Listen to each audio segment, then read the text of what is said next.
사랑하는 성도 여러분, 5월이고 가정의 달입니다. 아마 사람들에게 한 가지의 기도 제목, 또 한 가지의 마음의 소망을 말하라 그러면 아마도 가족의 건강과 행복이다, 그렇게 말하지 않을까 생각합니다. 특히 요즘 같아서는 더더욱 그렇지 않겠습니까? 코로나로 인해서 그 어느 해보다 출발이 참 어려웠던 올해입니다. 어쩌다 보니까 벌써 5월입니다. 하지만 출발이 힘들었기에 여러분, 올 한 해가 어쩌면 더 소중한 한 해인 줄로 믿습니다. 그래서 이 한 해를 시간을 더 아껴서 지혜롭게 아름답게 가꾸어 갔으면 좋겠다, 그렇게 생각합니다. 아마 음악에 별로 관심이 없는 분들도 비틀즈의 Let It Be라고 하는 노래는 이렇게 들어보거나 했지 않을까, 이렇게 생각합니다. 좀 시원하게 틀어도 괜찮습니다. 비틀즈의 멤버 가운데 폴 맥카트니가 이 곡을 지은 걸로 알려져 있는데, 폴 맥카트니는 어머니가 암으로 일찍 돌아가시고 그렇게 알려져 있습니다. 그런데 이제 음악 활동하면서 이제 힘들고 어려울 때에 어머니가 해주었던 말, 뭐 이렇게 꿈에 어머니가 이야기했다 하기도 하고요. 이 말이 이제 살아가면서 굉장히 이제 힘이 되었다, 그런 노래입니다. 가사를 보게 되면 When I find myself in time of trouble, Mother Mary come to me, speaking words of wisdom, let it be. 내가 힘든 상황에 있을 때 어머니가 내게 와서 지혜의 이야기를 해주었는데, let it be. 아들, 너무 심각하게 생각하지 말고 물 흐르듯이 상황을 받아들이면 어떻겠니? Let it be, let it be. 이런 이야기를 했다는 것입니다.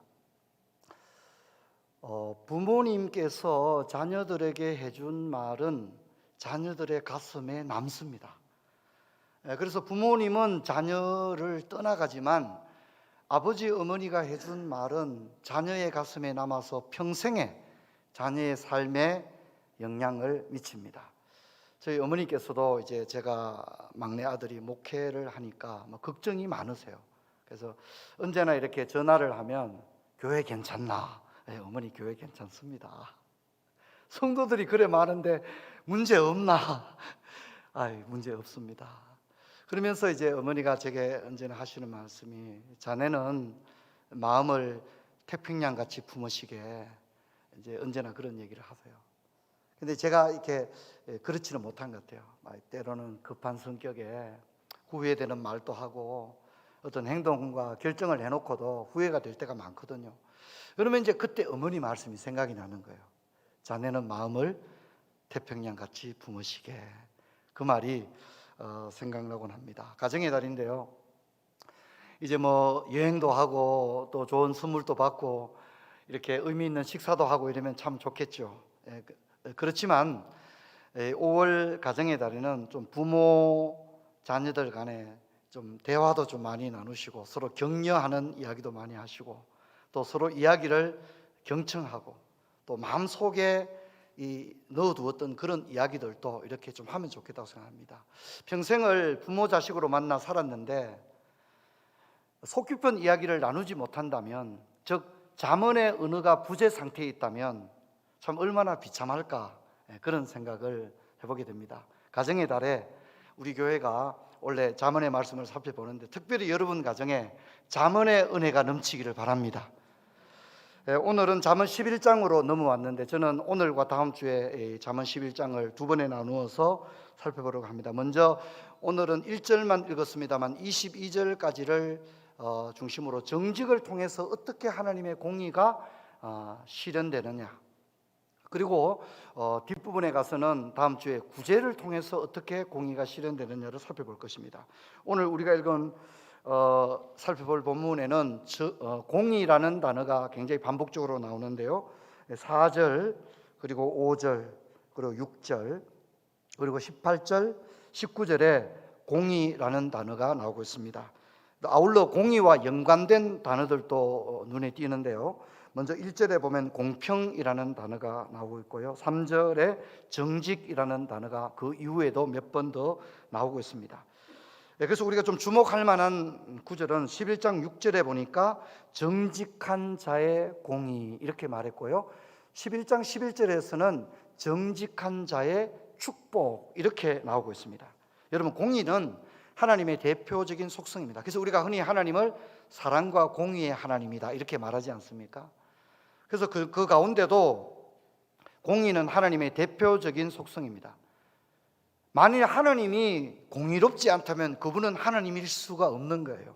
공의롭지 않은데 어떻게 그분을 하나님이라고 할 수 있겠습니까? 그래서 하나님은 반드시 공의를 이루십니다.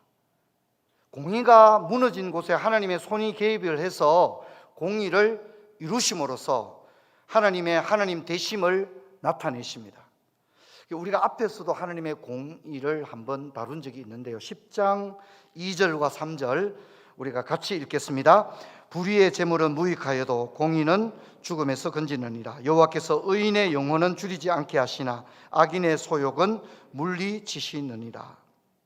하나님은 자신의 공의 때문에 의인이 지금 줄이고 있는 것은 하나님의 공의가 부재된 상태인 겁니다. 그래서 하나님은 이것을 견디지를 못하세요.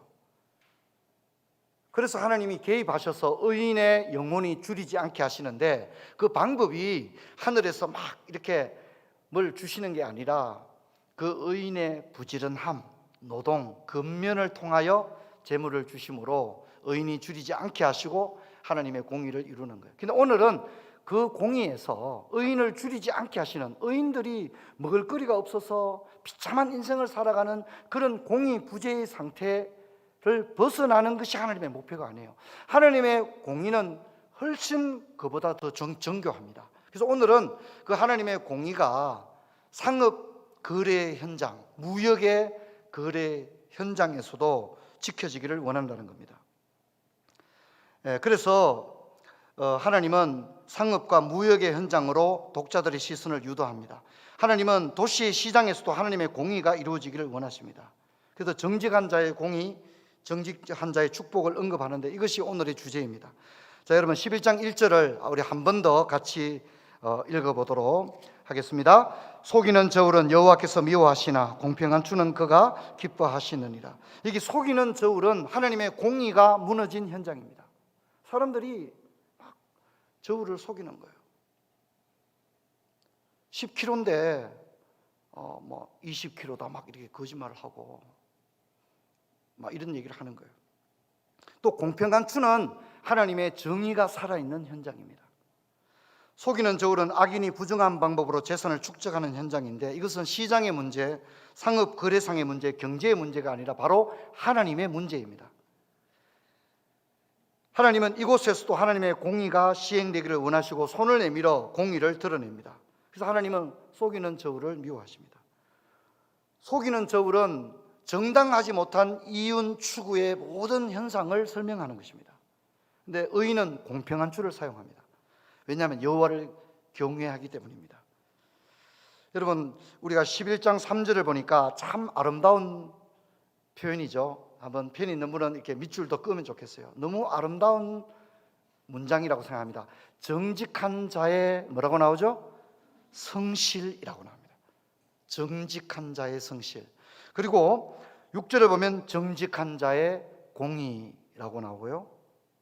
또 5절은 완전한 자의 공의 이렇게 말합니다. 완전한 자의 공의 그렇게 말합니다.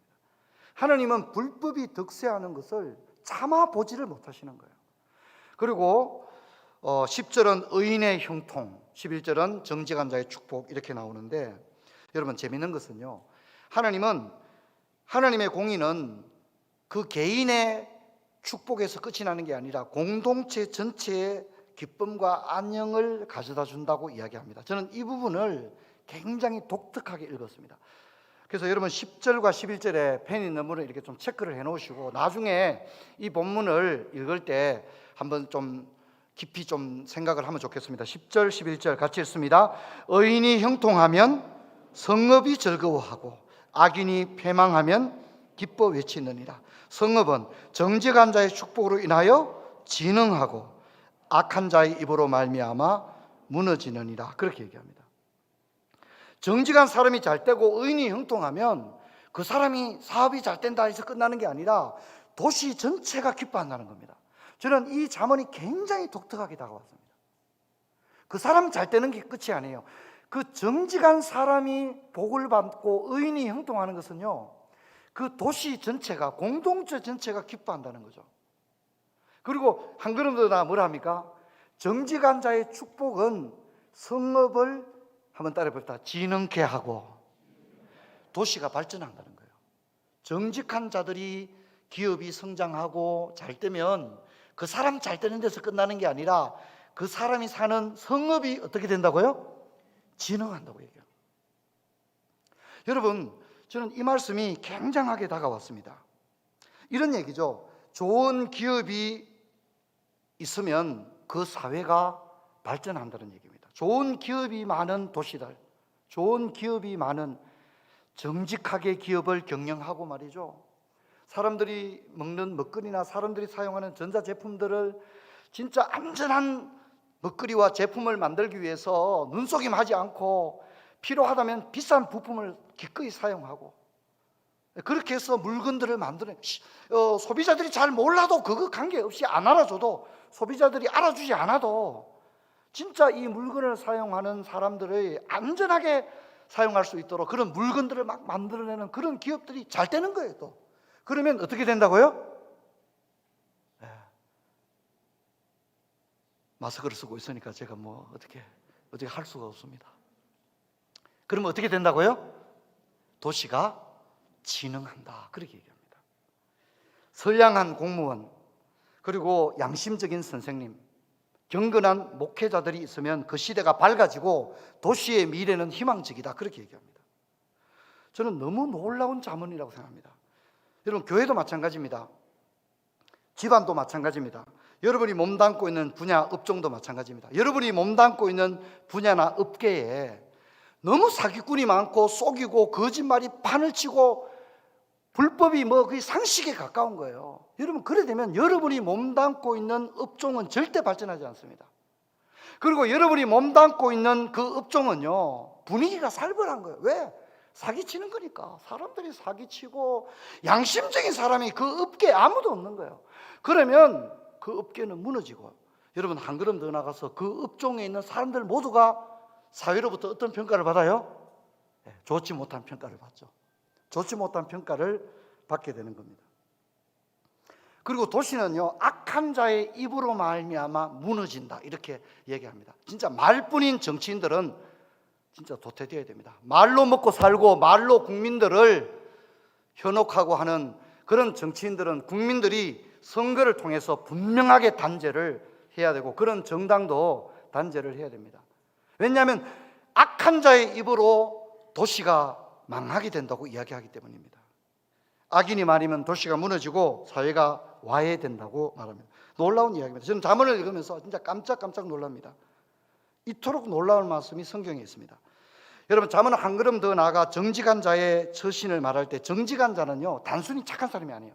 잠언이 말하는 정직은요, 그 사람 마음이 비단결 같아, 단순히 윤리적 도덕적인 어떤 정직만을 이야기하는 게 아니에요. 정직한데 무능한 거예요. 정직한데 지금 집안이 풍지박산나고 자식들이 앞길이 막막한데 굉장히 정직한 것은 틀림이 없지만 어떻게 해야 될지를 모르는 거예요. 이것은 잠언이 추구하는 정직이 아닙니다. 잠언의 정직, 잠언의 지혜, 지식은 굉장히 실용적입니다. 성경 한번 볼까요? 14절 같이 읽겠습니다. 지략이 없으면 백성이 망하여도 지략이 많으면 평안을 누리느니라. 아멘. 그렇게 이야기를 하고 있습니다. 이번에 코로나 상황을 보면서 제가 개인적으로 그런 생각이에요. 대한민국에 그래도 아직 전문가 그룹들이 살아있다, 이런 생각을 합니다. 전문가 그룹들이. 특별히 이번에 의료진들은 높은 의식의 직업윤리 의식을 저는 보여줬다고 저는 생각을 해요. 그분들이 분명히 돈밖에 모르는 의사들이 아니었어요. 간호사들이 아니었어요. 진짜 환자들을 위해서 굉장히 애를 써서, 그러다 보니까 국민들 전체가 의료진들에게 뭐를 보내는 거예요? 뭐를 보내는 거예요? 위민품이라고 얘기하면 초등학생 대답이고요. 존경을 보내는 거죠. 그죠? 국민들이 그 어느 때보다 의료진들에 대한 존경을 보내는 거예요. 그리고 공무원들도 현장 공무원들이 굉장히 좀 잘했다고 생각합니다. 소방공무원들 비롯해서 많은 지자체에 근무하는 공무원들이 그들이 나름대로 어떤 그 대한민국의 전문가 그룹들이 아직은 건재하다. 이럴 때는 군인들이 뭘 할 수 있는 게 아니잖아요. 전문가 그룹들이 잘해야 되는데 아직 대한민국이 이렇게 튼튼한 것은 전문가 그룹들이 굉장히 튼튼하게 이 문제를 해결해 간다는 거죠. 여기서 정직이라고 하는 것은 단순히 마음만 깨끗한 게 아니라 매우 위기 상황에서 매우 구체적인 대안을 이끌어내고 위기에 처한 도시를 재난으로부터 안전하게 이끌 수 있는 그런 전략, 지략을 가진 것이다. 그렇게 이야기합니다. 그런데 여러분, 이런 정직은 남성들에게만 국한되는 게 아닙니다. 성경 볼까요? 11장 16절 같이 읽습니다. 유덕한 여자는 존영을 얻고 건면한 남자는 재물을 얻느니라. 여기 독특한 것은 여성을 앞세우고 있습니다. 부지런하게 일하는 남자는 재물을 얻지만 유덕한 여자는 존영을 얻는다 함으로써 여성을 앞세우고 있고요. 이것이 잠언 전체에 흐르는 정신입니다. 잠언에서 지혜를 이야기할 때 여성은 결코 소외된 게 아닙니다. 오히려 지혜의 중심에 여성이 있습니다. 그래서 잠언의 절정인 잠언 31장에 가면 한 장 전체를 할애해서 현숙한 여인이 그녀를 중심으로 둘러싸고 있는 가정과 지역 공동체에 여성이 얼마나 탁월한 영향을 미칠 수 있는가를 역설적으로 이야기함으로써 이 잠언 전체의 지혜에 대한 대미를 이루고 있거든요. 여러분, 기독교 세계관에서, 성경의 세계관에서 여성은 결코 여성 앞에 장애와 장벽이 놓여 있지 않습니다. 페미니즘을 이야기하는 사람도 많지만 성경을 진짜 이해한다면 여러분, 하나님은 여성을 통하여 놀라운 일을 감당한다는 사실을 알아야 합니다. 여성들은 하나님의 주권과 창조 질서 안에서 놀라운 생애를 살 수 있습니다. 그러나 한 가지, 그것이 여성이든 남성이든 여호와를 경외하지 않는다면 아무것도 할 수 없을 뿐더러 그들은 악인이 된다고 이야기를 합니다. 여러분, 유독한 여자의 반대 개념도 이야기를 하는데요. 11장 22절 우리 같이 읽겠습니다. 아름다운 여인이 삼가지 아니하는 것은 마치 돼지 코의 금고리 같으니라. 22절의 여자는 세속적인 여자입니다. 이 여자는 세속적인 것을 믿고서 함부로 행동합니다. 전혀 언어와 행동에 절제함이 없습니다. 악인이 부정한 방법으로 재산을 축적하고 자신의 풍요를 파괴적 낭비로 사용함으로써 그의 재산이 그에게 유익을 주는 것이 아니라 파멸과 죽음으로 이끄는 것처럼 이 여자 역시 자신이 가진 세속적인 몇 가지의 자랑거리, 미모, 몸매, 친정이 든든하다, 이런 걸 가지고 막 기고만장한 거예요. 그래서 막 함부로 행동하는데 이 여자의 행동을 잠언은 다소 과장스러울 정도로 표현을 하는데요.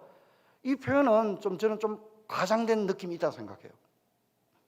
왜 그러면 이 여자에 대해서, 유독한 여자에 대해서는 굉장히 후한 표현을 사용하면서 이 여자에 대해서는 왜 이렇게 다소 거친 표현을 사용했느냐? 그 이유는 여러분, 이것이 바로 잠언입니다.